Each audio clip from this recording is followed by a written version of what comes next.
Oh, let's get started. So I want to start with just an overview of what the rest of the semester looks like.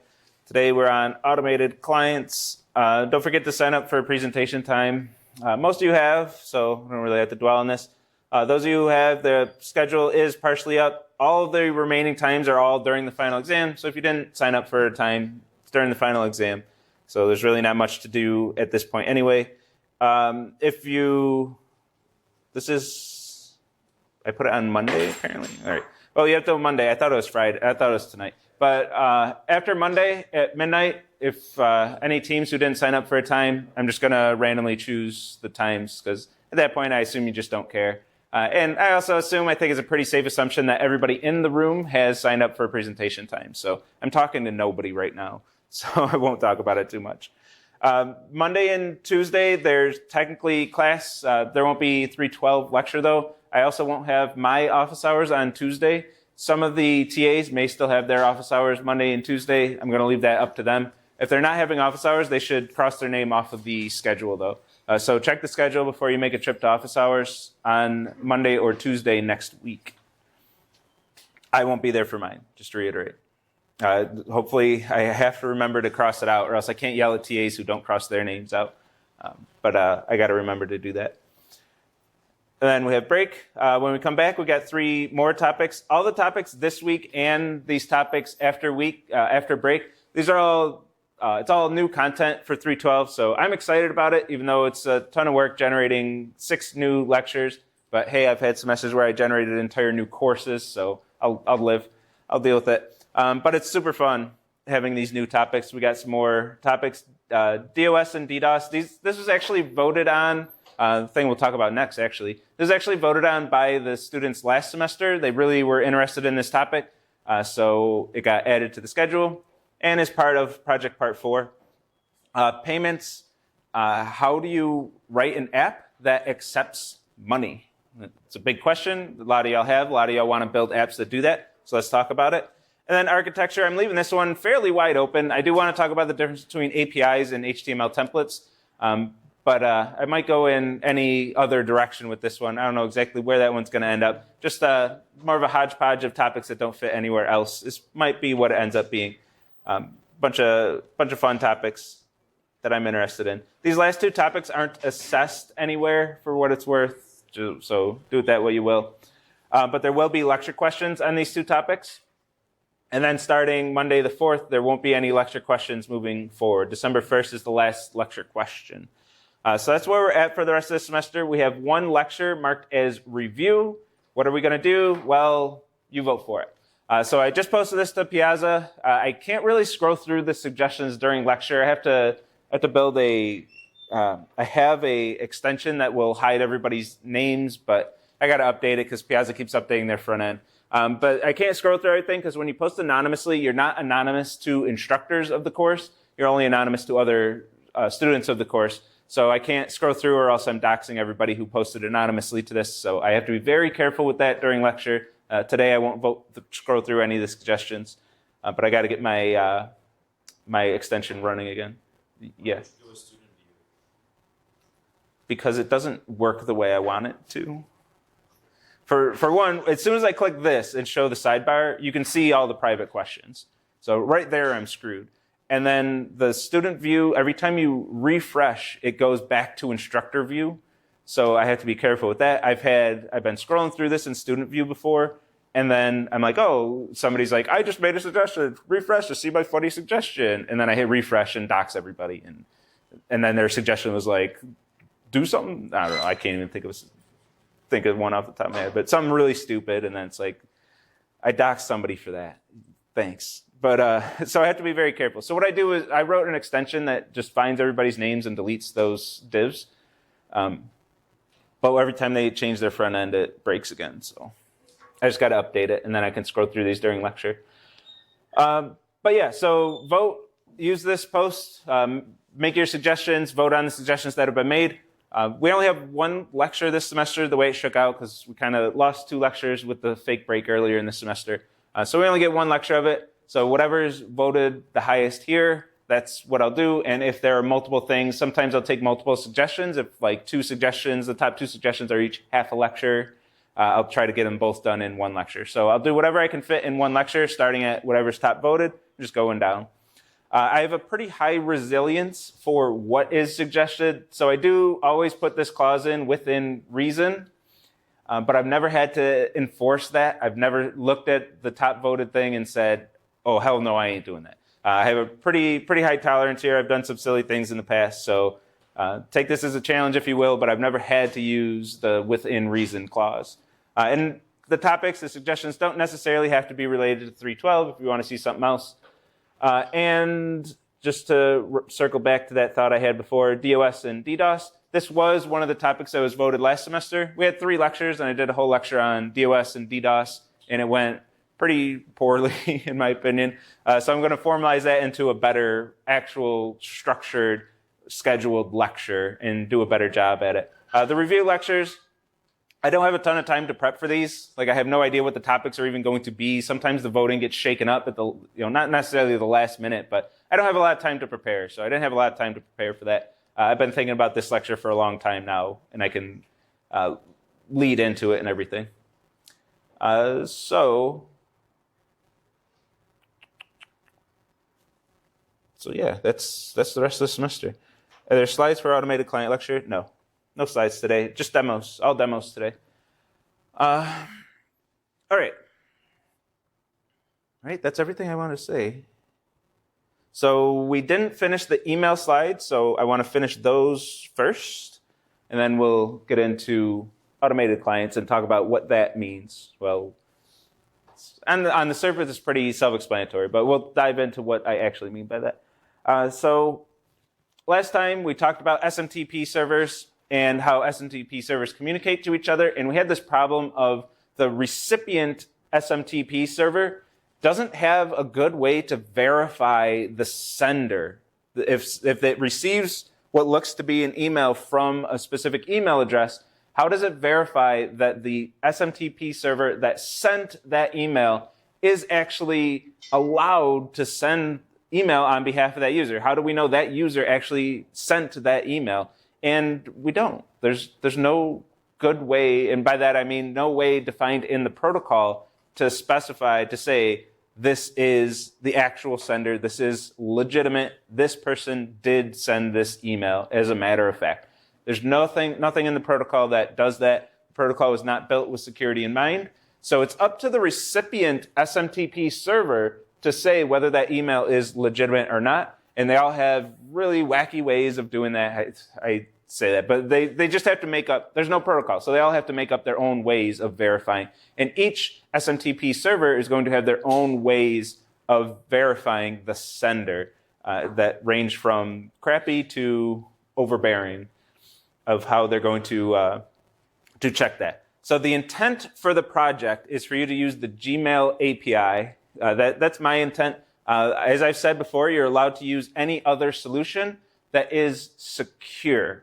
That means the recipient SMTP server has to accept that email. It has to not mark it as spam. It has to not mark it as unverified. It has to receive the email, send it to the user, the end user, and say, this is a legitimate email with no warnings or anything. When you click on the email address, the from field, it should say, this is a legitimate user. This person actually sent you the email. So if you can do that without the Gmail API, like I said before, I'm interested in the different solutions you came up with. Several people asked if they can just use PHP like you're doing in 442. No, I saw a student try. If it does give 0 security warnings on any SMTP server, mind you, then fine. But I saw that it does sending an email to a buffalo.edu email address. It said the sender cannot be verified. That's not going to work for you, which it should do that, by the way. And I do mean any SMTP server, or not literally any, but any major, I'll say. Don't assume that we're going to test with our buffalo.edu email addresses, because it's up to the recipient SMTP server to say whether that email is legitimate or not. And buffalo.edu SMTP servers, or rather Microsoft's SMTP servers, are a bit too generous for my taste. They're going to let quite a bit in. So going to a different email server, the TAs will test with different SMTP servers, different email addresses, and make sure that they're not flagging those as unverified or spam or whatever. So if you test with just one SMTP server and it says this is verified, then that's not necessarily good enough. In PHP, it's not going to work. Which it shouldn't, by the way. It's just running its local SMTP server and firing off emails out there. If that were accepted by SMTP servers, that would be pretty scary. We would all get a lot more spam than we do now, because just anybody with a laptop could send any amount of spam to anyone. Like it's good that that's not an okay thing to do. You do get the unverified sender warning, which it should just be blocked altogether, but the protocol doesn't define it, so it's up to whoever to code that. Oh, I already read that. So anyway, you can get it securely. That means there has to be no warnings in a recipient email. If you use the Gmail API, even if you use the Gmail API and you do get warnings, as long as you use it properly, I don't think that will happen. But then since it's the one I'm recommending, I'll have to let that slide. If you use the Gmail API properly with OAuth and with an actual account and everything, you're going to be good on this front. But if you use a different solution, just use an actual legitimate solution. I don't know how else to word that one. Because all of you want to just cheese it. Like, you want to use PHP because that's what you use for 442. You already know how to do it, and it's like 2 lines of code that you crunch out. That's why people want to use PHP. You're not using it because, it's the best way to send an email. It's because it's the easiest way. And it's easy because it's not verified. The Gmail API is a lot harder because you're sending verified, legitimate emails programmatically. Okay. Gmail does use OAuth 2.0. So all that stuff we talked about, OAuth 2.0, that's all on the table. That's all stuff that you'll have to go through. So even though you just want to use this API for your own purposes, for your own email account, and send emails as yourself, you still got to go through the OAuth 2.0 process, which is kind of a pain, but it's kind of good because I want you to go through that process and get used to it, because that is pretty much a fact of life that if you're going to be a web developer, at some point you're using OAuth 2.0. It's unavoidable these days. The Gmail API only uses OAuth 2.0. You can't just get your own access token for your own account and then use the API that way. As simple as that would be, and as nice as it would be if that existed, that's not how it works. You have to set up an app. You have to get your authorization grant as the user for that app. You have to have your app cache in that authorization grant for an access token, and then use that access token to access the API. It is okay to do this manually. I demoed this kind of briefly with the Spotify API. You can do this manually. I didn't go through all the steps. Some of that's for you and your team to figure out how to go through all of the steps of this. But it is okay if you do this manually. OAuth 2.0 is made for you to deploy an app and have users of your app be able to use your app and have your app make API accesses on their behalf.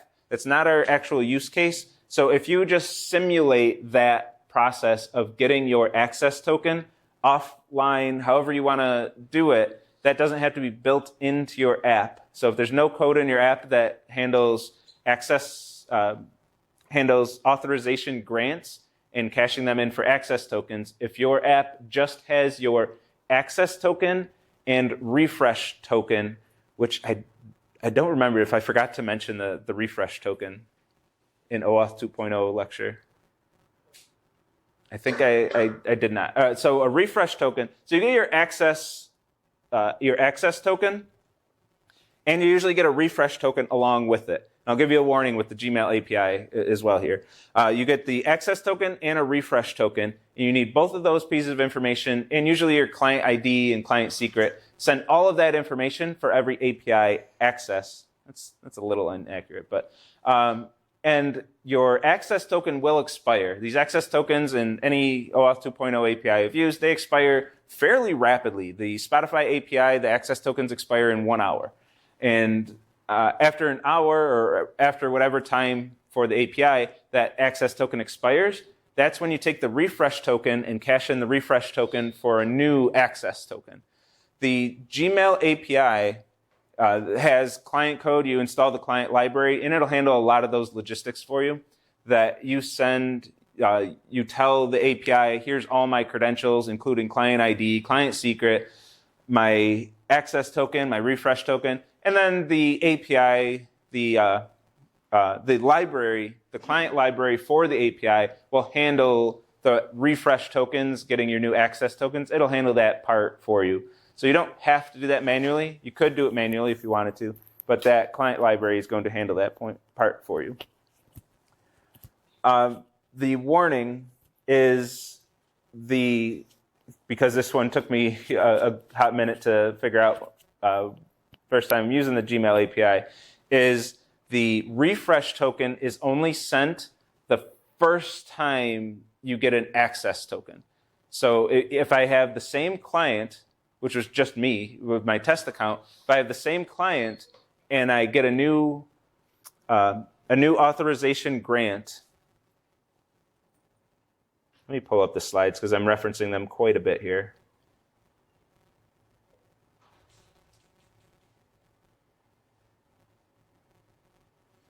So if I get a new authorization grant from the client and I trade in that grant for a new access token, the Gmail API will send me the access token and the refresh token. If I go to my client, my user again, which is again me, my same user, and get another authorization grant because I deleted the access token. I didn't store it. I didn't know it worked, and I just deleted it. But so I get another authorization grant, cash in that authorization grant again. The Gmail API will only send you an access token. It will not send you a refresh token again. It only sends you that refresh token one time ever, and you're meant to store that refresh token and use that refresh token to get new access tokens after that. You only get the access token once is the intent, and then you keep getting using the refresh token to get more access tokens when the access tokens expire. So if you're not getting that refresh token, and the API will keep saying, hey, you need a refresh token, where's my refresh token? Then you have to deauthorize this user and then get a new authorization grant that appears to be the first one, and then get your access token and refresh token again. Do I really not have slides on that? Did I drop the ball on that one? Ooh, yeah, I did.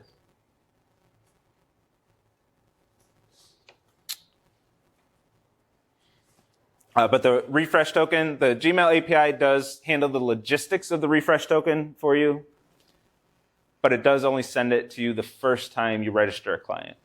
So keep that in mind if you're having refresh token issues using the API. But it is okay to do this manually. As in, you don't have to build an app, listen for responses at your redirect URI, and then process that all programmatically. If you do it manually, the way we did it in lecture with the Spotify API, I took the link that I would have, because this is a link. My client's using my app, and then I give them a link, and I send them over here.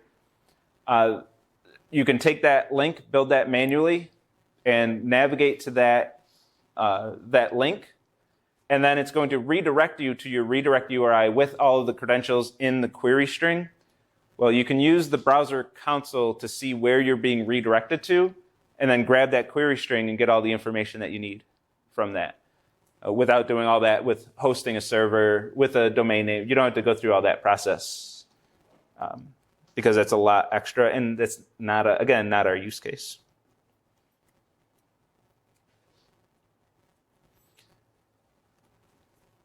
Does anyone have questions on that? Because there's a lot of moving parts with OAuth. I thought I had my lecture nice and concise, but then like halfway through lecture, I'm like, my goodness, I forgot how many little details there are.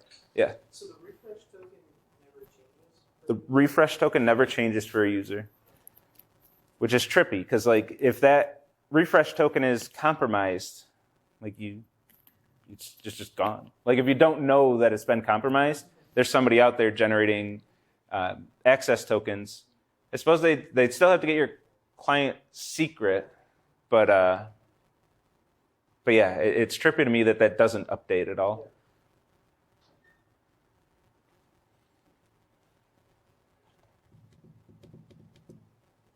Yeah. So I don't know if you mentioned it, but I just want to make sure. So in some of the apps that I've used or built, I was using selectors and validators when doing, let's say, I forgot a password, and I would have to send an email to them, and they would have to click the link and then reset their password. So is this the same kind of concept but with different naming that you used, or? That's like another application. Wait, I'm specifically talking about like the selectors. project task you're referring to? Like, is that same? Is the same idea? Yeah. So to have that set up, you should have users verify their email to begin with. Like when they first register their account, I sent you a verification email. Click on that link, and then you know that they own that email. And then once it's verified, you would use it in that way. If they want to reset their password, you send them the reset password link to that verified email address because you know it's them. If you don't verify the email address and they like had a typo in the email or something, you might be sending that to, who knows who. And of course, the bot accounts will be spamming you. Okay. So since we have these credentials, these must be kept secure. Never push your credentials in the public repo. That would be a very, very unfortunate way to lose credit on Objective 2. Make sure you're not doing that. Make sure your teammates aren't doing this. It's going through all the work to set up the API, go through the OAuth and figure out how to use the API. And then somebody pushes your client secret to your repo. And well, once you do that, now like anybody on the planet can use your Gmail account for whatever they want it to do, probably sending spam. So make sure you don't do this. This is why you should, I should say must, but I don't really have a way of verifying it or not. But don't use your private Gmail accounts for this, because if your teammate does, like, let me back up a second. You're trusting your teammates with access to this account. If you're using your private Gmail account, your teammates have access to your Gmail account. Don't risk that. Please don't risk that. Even if your teammates aren't malicious, they just might be incompetent and push those credentials to your repo. And now everybody on the planet has access to your Gmail account. Don't do that. Create a new account for the team just for this project. So if it is compromised, it's not that big of a deal. You just, delete the account or whatever, or let it sit there in the hands of a spam bot, whatever. Don't use your own Gmail account. Don't risk it. It is a security issue. It will be a 0 on the project too if you do that. So be careful with those credentials. Can you use a service account to produce the necessary credentials for Gmail API? Can we use a service account? It depends what you call a service account. Basically what I'm describing, I would call a service account. I don't know if Gmail has a concept of service account. Maybe it does or doesn't. But that's basically what I'm describing. Create an account just for your team, and I would call that a service account just for your team. It doesn't really belong to any of you. It belongs to the project.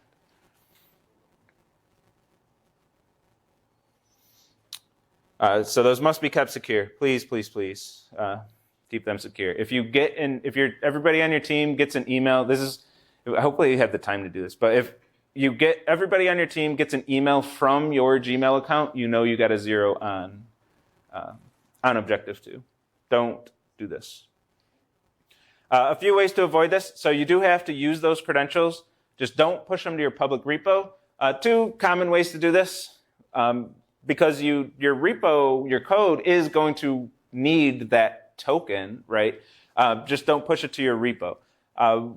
One common way, use placeholders in your code. Say, replace this with the actual token when you go to deploy. And when you go to deploy in your DigitalOcean container, go into that code and hot swap that out with your actual token. That's one way. It's not super preferred, but that's one way to do it. Another better way to do it is to set environment variables. And in your code, you'll read the environment variable where you're storing your token. And then in development, you'll set your environment variable. And then in production, you set the same environment variable, which is an operating system level variable for those of you who haven't used these before. We set them in Docker. In Docker Compose, we set a couple of them this semester. But setting the environment variables is preferred. This way, it never touches your code. So if somebody's, for example, tempted to go into production and push back to the repo, you don't have the risk of leaking your credentials that way.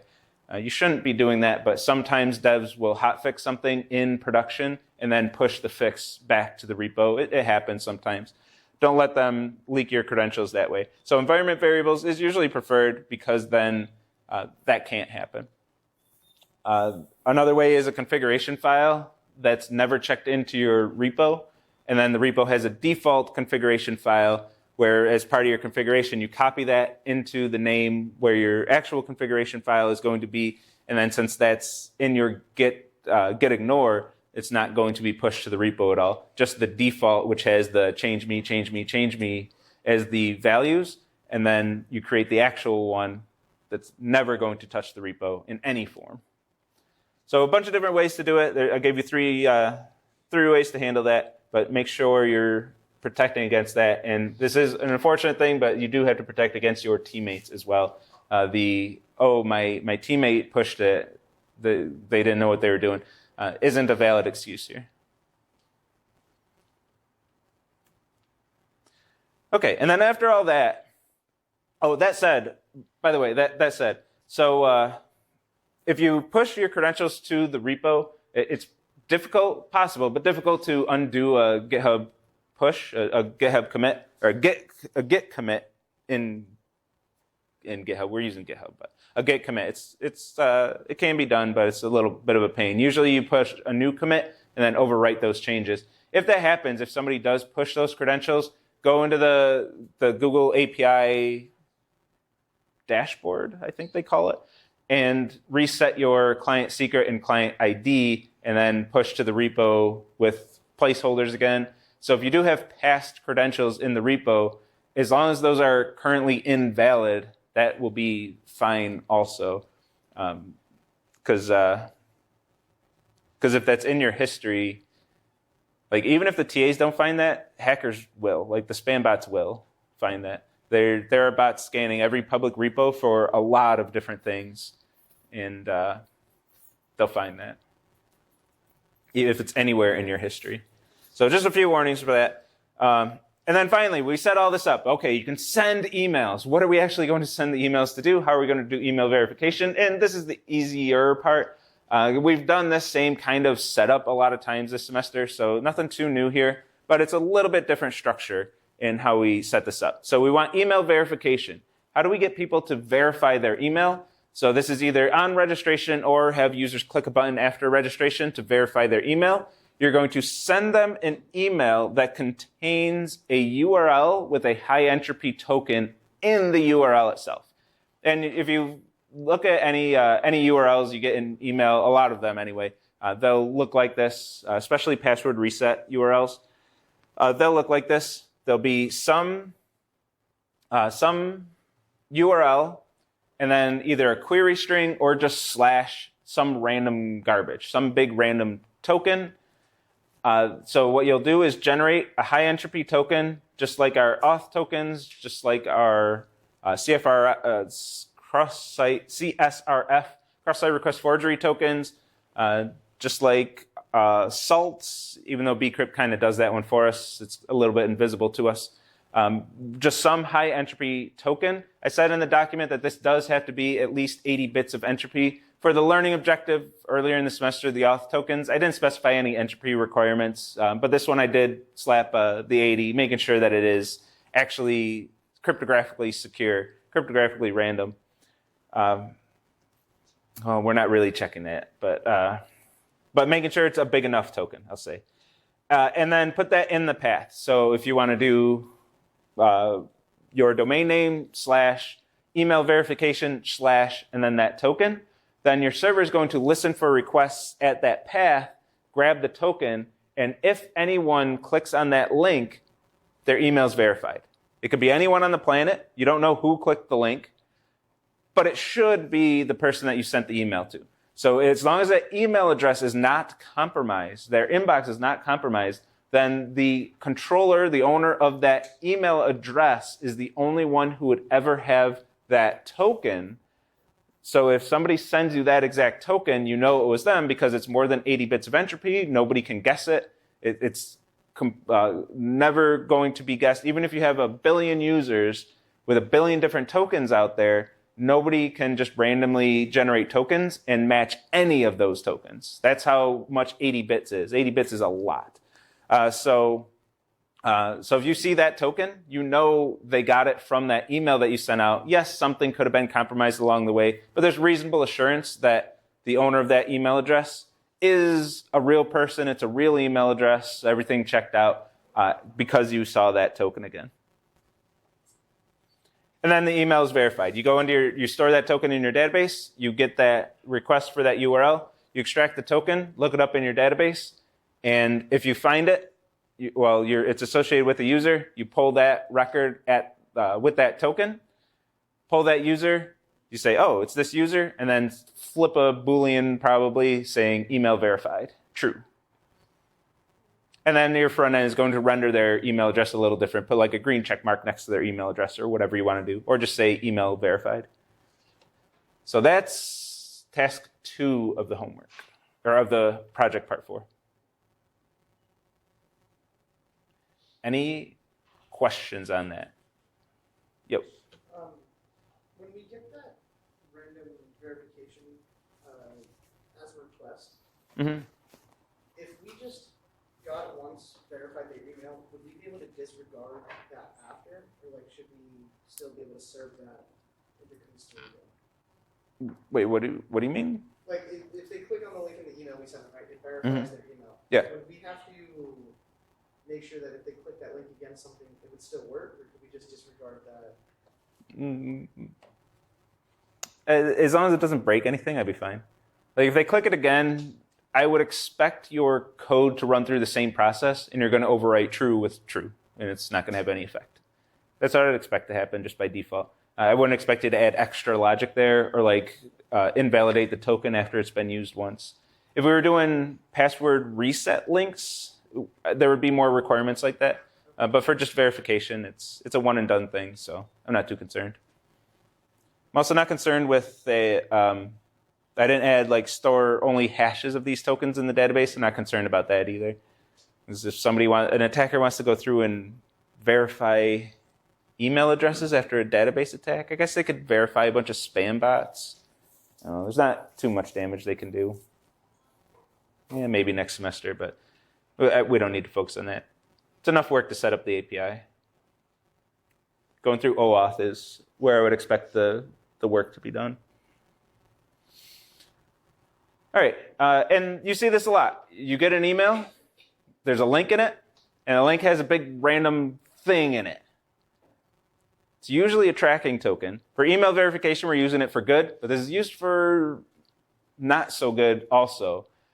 If you have one of them big long tokens in a URL with your email, it's sent to your email, that usually is a tracking token that they know they sent to a specific email address. So if they ever get a request for whatever it is, maybe some product page, they want you to buy something or something, they know that that email address belongs to somebody who clicks ads, is a common use case. They know that's an email address that clicks ads because they only sent that token to one email address on the planet. They generated a different token for everyone they spammed this thing to.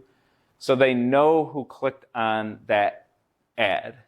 So the same exact idea, the same concept, same technology can be used to track you. So even just clicking a link, you might be, oh, whatever, I can click a link. Nobody will ever know. They know that your email address clicked that link. And now you're on a list. Once you're on a list, you're going to get a lot more spam, usually. Not always, but you might get a lot more spam. Ad agencies can send out these spam emails. I'm not going to say they do this, speculating a little bit here, but it's not too far outrageous. But ad agencies can spam emails to all kinds of people, and then whoever clicks on the links, they gather that list of email addresses, and they have a nice list of email addresses of people who actually click spam ads. That can be a very valuable list. They can either sell that list to other people, or if they're an ad agency, the next time they have a customer, they got their good list of emails to send it to, and that list is definitely getting all the spam emails for every one of their clients. And then they're going to continue to send sporadic emails to try to find more people who own email addresses who also click ads, I'll say. I'll keep it at that. So this happens a lot. So that's something you can watch for when you get links in email. All right, let's move on to the next thing. We talked about that enough. Any questions on any of that, though?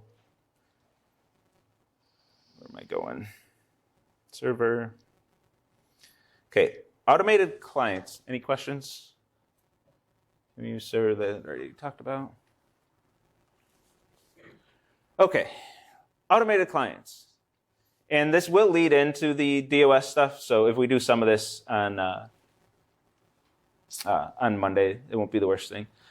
Automated clients. One, I mostly just want to say, hey, look at this thing. It exists. It's something you talk about in 442 for those of you taking it. But I'll do a brief demo of Selenium IDE. This is an extension that runs in your browser and helps you automate a client. So what we want to do is automate users of our website. And Selenium is a thing that does that quite well. I'll be honest and upfront, I don't use this too often because it's mostly for front-end testing, and I don't really do much front-end stuff. But when we go to this, I'm going to click record a new test, give this a name.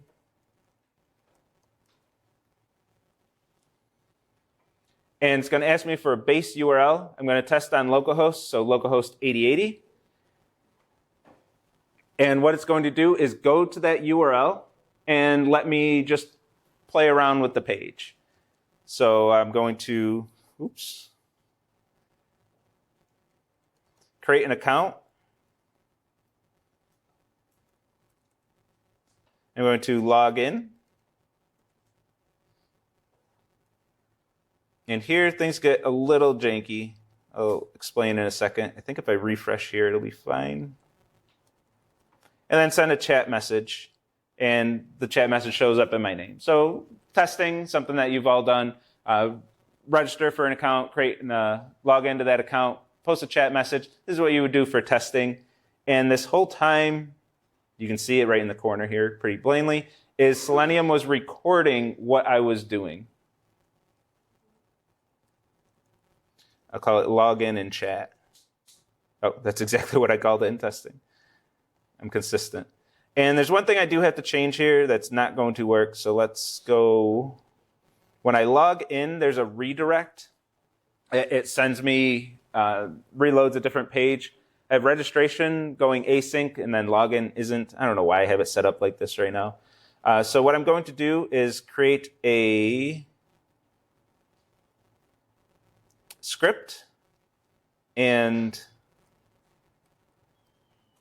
have it call the back button. So I'm going to call some JavaScript code. Let me make sure that is what I want.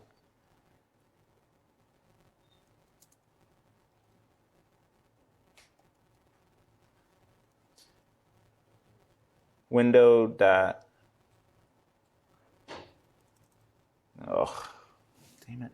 Does anybody know what it is? Window dot previous. Ah, crap.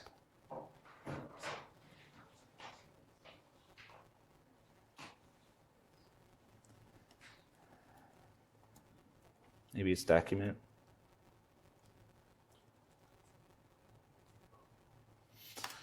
Oh, hold on.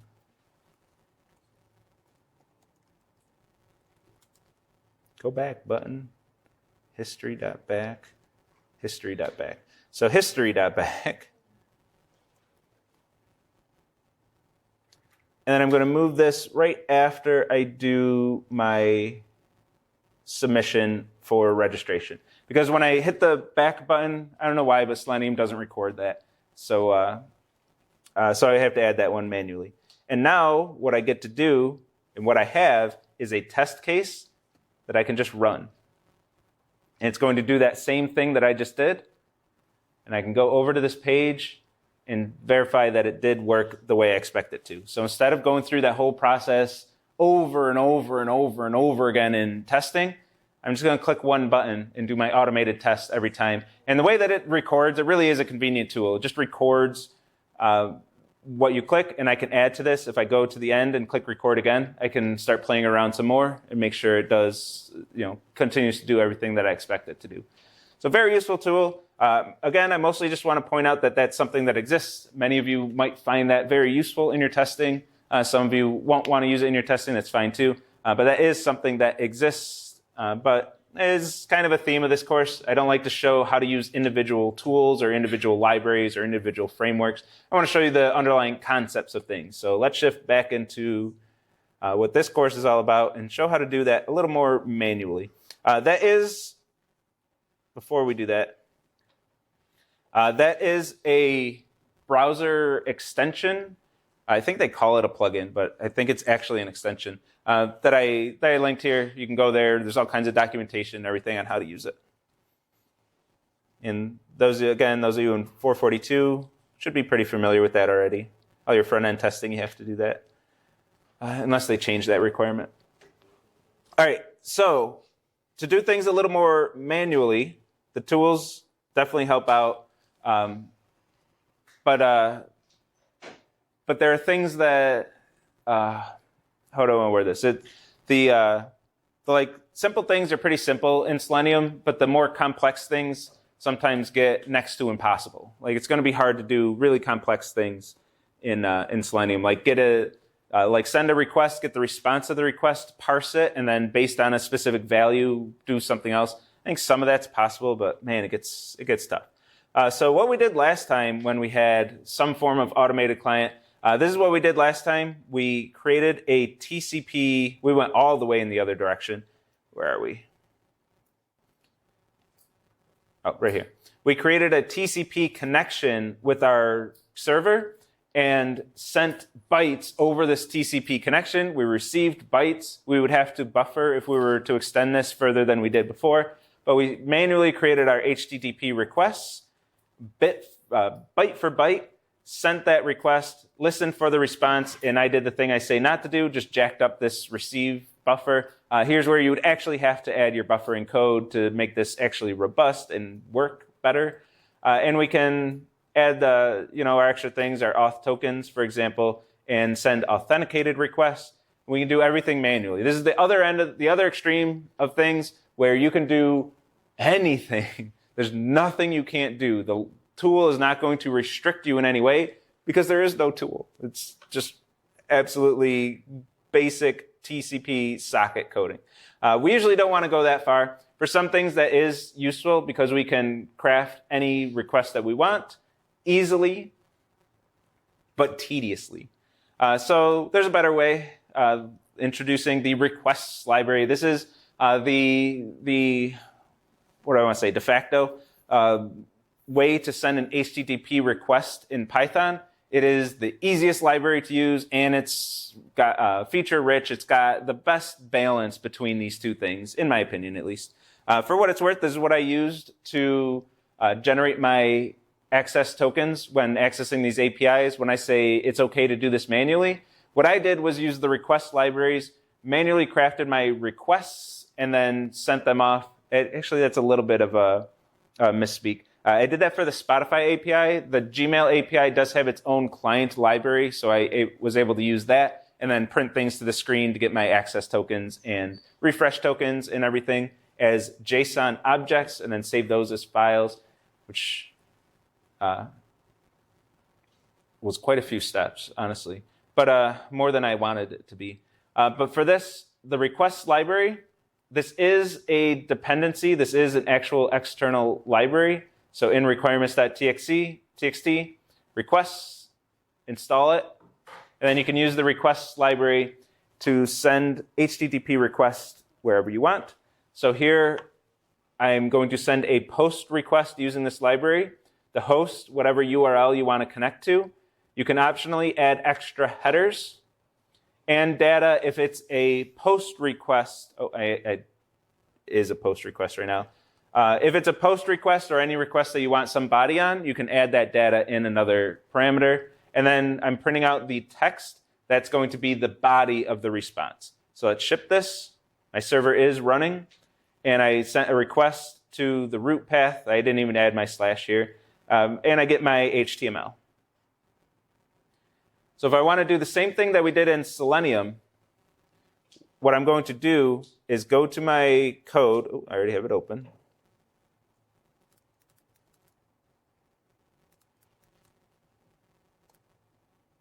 I'm going to send my register request. And I want to look at the payload and view the source of the payload. These registration and login forms, the way I gave them, were URL encoded in the body of the request, as you're all familiar with at this point. So I'm going to grab that, just so I don't have to create that manually, because if I create it manually, I'm going to mess it up.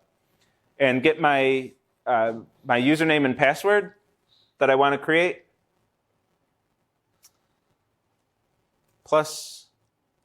+/register. Send it. Content. Oh, thank you. Post. And ship that registration request. And then if I want to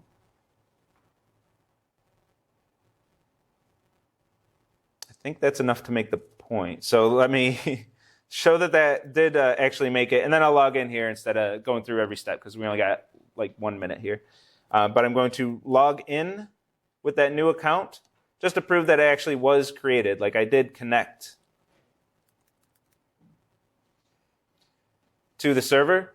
So I can craft any requests that I want, start writing my HTTP requests this way. If you're using this to manually get your OAuth tokens, again, the Gmail API, the client API library does kind of do this step for you. So, but if you're ever in a situation where you want to send your own request, any headers, any data, really gives you a lot of flexibility, and then you can get whatever the response is. If we run this in the debugger, because we like to do that, we can see what's in the response. We get quite a bit of information. We can see the response code, all of the content, what the URL was, all of the information of the response. It's going to parse it all for us. And like the headers, it's going to parse all that for us and give us all this information. Why? Just show me the headers. Oh, I can see them right here anyway. And if we want to take it to another level, there are WebSocket client libraries. If we want to test our WebSockets as well,